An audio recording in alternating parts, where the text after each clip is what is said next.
जैसा कि आप सभी को पता है, हम 1947 में आज़ाद हुए भारत की नई संसद में प्रवेश कर चुके हैं।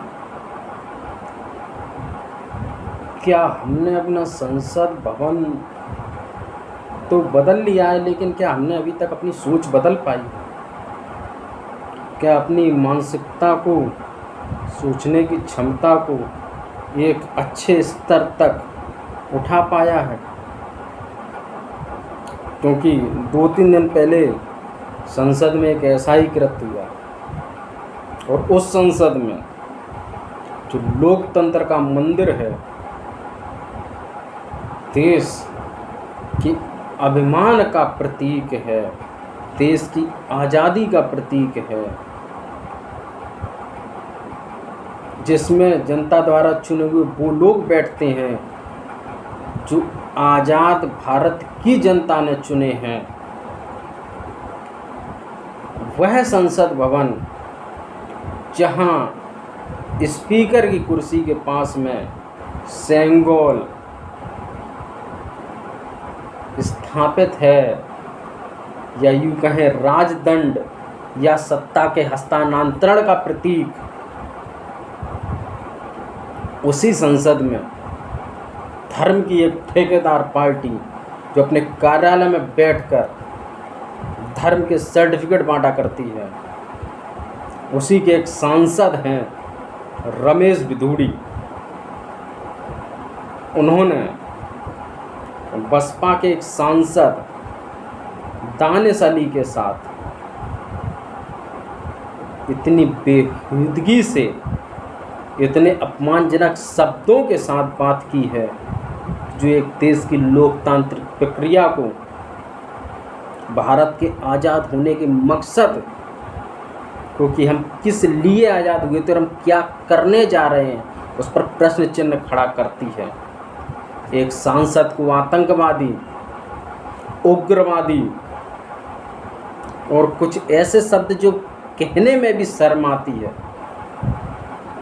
क्योंकि ये शब्द उस एक सांसद के हैं जिसको हमारे देश की जनता ने चुना है। सबसे सुरक्षित स्थान अगर देश में कोई है तो वो संसद भवन है, जहां जनता का प्रतिनिधित्व करने वाले सभी लोग आकर एक जगह बैठते हैं। उसी संसद में एक सांसद दूसरे सांसद से बाहर मिलने की धमकी देता है, कहता है कि नोट करो इसको मैं बाहर देखता हूं। सिर्फ क्यों? क्योंकि वह मुसलमान है, या इसलिए कि वो तुम्हारी पार्टी का सदस्य नहीं है। यही कारण है मुल्ला, आतंकवादी, उग्रवादी, और एक तो ऐसा शब्द है जो कहने में भी शर्म आती है, और कहता कौन है? इस देश के संवैधानिक पद पर बैठा एक सांसद। क्या यह वही संसद है जहां पर अभी महिलाओं को आरक्षण देने वाला बिल पास हुआ था? क्या यह वही संसद है? क्या वह वही संसद है? क्या ये वही संसद है जहां पर 33% जो आरक्षण महिलाओं के लिए लागू किया गया है, वो महिलाएं इसी संसद में आकर बैठेंगी? क्या ये जो प्रक्रिया अभी चल रही है, संसद में संसद का सदस्य इतने अपमानजनक शब्दों का प्रयोग कर रहा है, गाली गलौज कर रहा है, क्या ऐसे लोगों के बीच में रहकर हमारे देश की माताएं बहनें बैठेंगी? क्या इसीलिए 33% आरक्षण को मंजूरी मिली थी? क्या इसी हरकत को सभी के सामने लाने के लिए, या यह अपनी जो परवरिश है, पहचान है, ये दिखाने के लिए 33% महिलाओं को आरक्षण देकर इस संसद में लाने के लिए सरकार ने नियम बनाए थे? क्या इसीलिए ये बिल लेकर आई थी सरकार, ताकि आपके बदतमीज सांसदों के बीच में बैठकर नारी शक्ति का अपमान हो जाए? नारी शक्ति का अपमान अपना एक स्वाभिमान होता है। इस तरीके गद्दारों के साथ, इस तरीके गद्दारों, जहाँ ये गद्दार बैठते हैं, जो सिर्फ लोकतांत्रिक प्रक्रिया, संवैधानिक पद का अपमान ही नहीं कर रहे, अपने संस्कारों तक को दिखा रहे हैं। हम विश्व गुरु बनने का सपना देखते हैं। सपने देखने बुरी बात नहीं, हर कोई चाहता है। क्या इन्हीं शब्दों के साथ हम विश्व गुरु जाएंगे?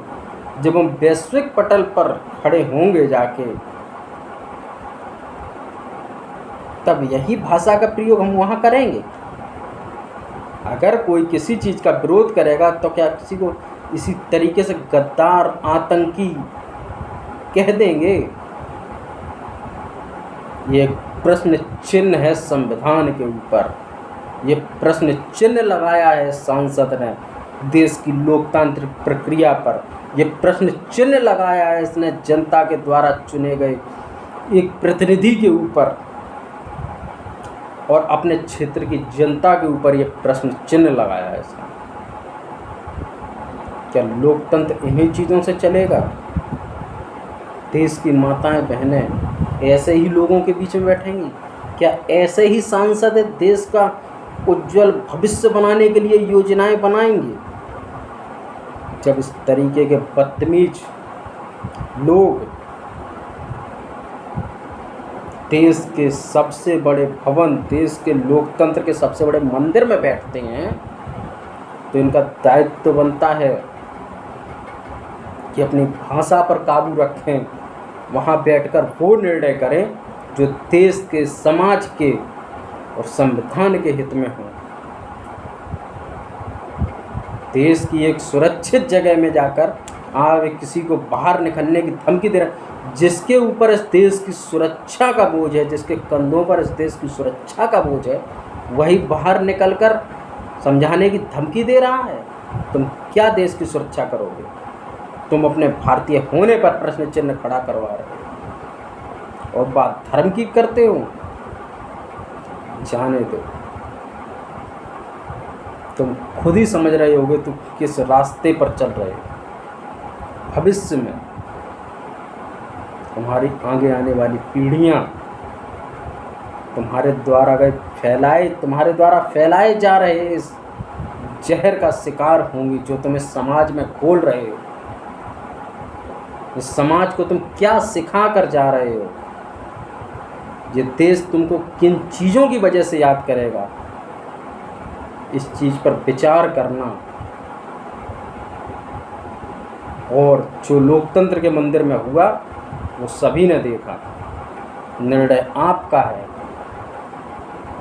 कि आप जाति, धर्म, भेदभाव से ऊपर उठकर